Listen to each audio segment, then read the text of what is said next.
హైదరాబాద్ నగరంలోని నాచారం పరిధిలో ఆశ్చర్యకర ఘటన చోటు చేసుకుంది.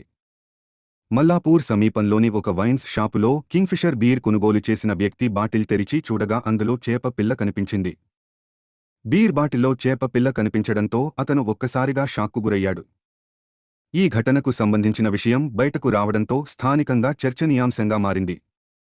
బీర్ బాటిల్లో ఇలా చేప పిల్ల ఎలా వచ్చింది అనే విషయంపై అనుమానాలు వ్యక్తమవుతున్నాయి. ఈ ఘటనపై సంబంధిత అధికారులు దర్యాప్తు చేపట్టాలని స్థానికులు కోరుతున్నారు.